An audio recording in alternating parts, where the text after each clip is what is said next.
One of the most unexplored regions of the world is the Arctic Ocean. I'm Katie Naftzger, and in this video, we'll explore Russia's claim to the Arctic. Russia is by far the largest country in the world, twice the size of the second largest country, Canada. Its dimensions might be enormous, but this is not necessarily an advantage. Much of the country lies at higher latitudes even beyond the permafrost, and the climates here are more frigid than anywhere on Earth. Its entire northern border faces the Arctic Ocean, much more so than any other one country that faces the North Pole. As of recent, Russia has been staking out the Arctic and displaying its power and means by which to control it. Why would countries even want to have a hold in the Arctic? The unfriendly and uninhabitable environment doesn't seem like a lot, but beneath much of its ice-covered surface, there lies perhaps 13% of the world's undiscovered oil. It is also estimated the Arctic holds 30% of the world's undiscovered natural gas. And with the increasingly apparent effects of global warming, the sea is becoming more and more accessible. This is crucial for Russia. Despite having such vast territory, Russia's access to maritime ports is really very limited, affecting its ability to trade in the world market.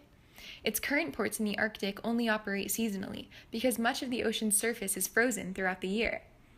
But with global warming, ports can stay open longer throughout the year. So who has a right to claim the ocean and the resources below? Under international law, countries have total right over the water extending 200 miles from their territory.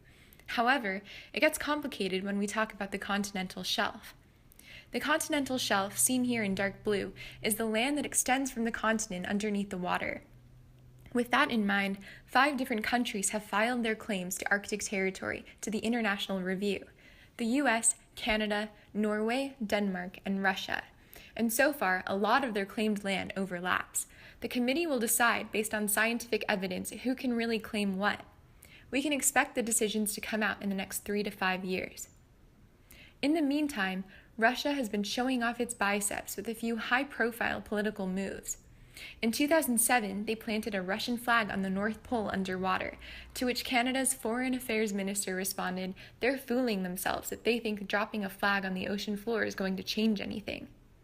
Russia has also reopened over 50 former Soviet military bases in the Arctic and has deployed more than 80,000 troops to the region. Reportedly, they also have 40 icebreakers with many more in the making, whereas the United States only has 2. If that's not enough, they've also been showing off their soldiers training with reindeer. No other country has demonstrated such a presence in the Arctic. If Russia gets its way, the geopolitical balance will be shifted on Russia's behalf in terms of energy production and authority. And as more and more of the Arctic ice melts, the Northern Sea Route will become a vital trading passage between Asia, Europe, and North America. The territory grab in the Arctic is certainly something to watch for.